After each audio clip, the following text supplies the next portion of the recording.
మొదటి రోజు నుంచే ప్రయత్నం జరిగింది అధ్యక్ష. కానీ ఎక్కడ కూడా నేను తెలంగాణ బిడ్డలని, తెలంగాణ ప్రజల్ని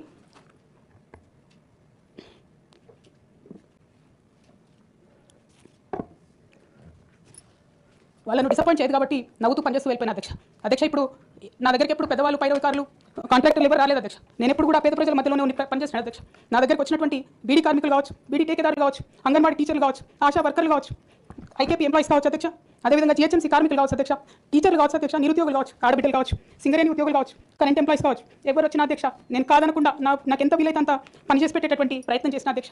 అయినా సరే అధ్యక్ష, పార్టీ మౌత్ పీస్గా ఉండేటటువంటి పార్టీ పేపర్లు, పార్టీ ఛానళ్లు ఏ ఒక్కరు కూడా ఎన్నడూ కూడా మద్దతు ఇవ్వలేదు అధ్యక్ష.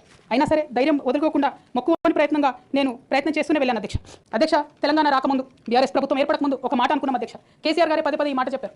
ఉమ్మడి రాష్ట్రంలో మనకు కాంట్రాక్ట్ వ్యవస్థ వచ్చింది, మరి కాంట్రాక్ట్ ఎంప్లాయీస్తోని, అవుట్సోర్సింగ్ ఎంప్లాయీస్తోని దేశానికి నష్టం జరుగుతుంది, రాష్ట్రానికి నష్టం జరుగుతుంది, అందరికన్నా ఎక్కువ తెలంగాణ యువకులకు నష్టం జరుగుతుందని చెప్పారు అధ్యక్ష. ఆనాడు వారు సరదాగా ఒక మాట అనేవారు, అందరికీ కాంట్రాక్ట్ పోస్ట్ ఉంది, మరి ముఖ్యమంత్రి కూడా కాంట్రాక్ట్ పోస్ట్ ఉంటుందా అని చెప్పి ప్రశ్నించేవారు అధ్యక్ష. కానీ తెలంగాణ వచ్చిన తర్వాత 10 ఏళ్లలో కూడా కాంట్రాక్ట్ వ్యవస్థను మనం రద్దు చేసుకోలేకపోయినాం అధ్యక్ష. అది కాకుండా అవుట్సోర్సింగ్ ఎంప్లాయీస్, అవుట్సోర్సింగ్ వ్యవస్థను పెంచి పోసిపోయినాం అధ్యక్ష. బాధతో, చాలా ఆవేదనతో నేను ఈ మాటలు చెప్తా ఉన్నా అధ్యక్ష. తెలంగాణ సమాజానికి ఏదైతే ప్రశ్నించడం నేర్పించినటువంటి బీఆర్ఎస్ పార్టీ అధ్యక్ష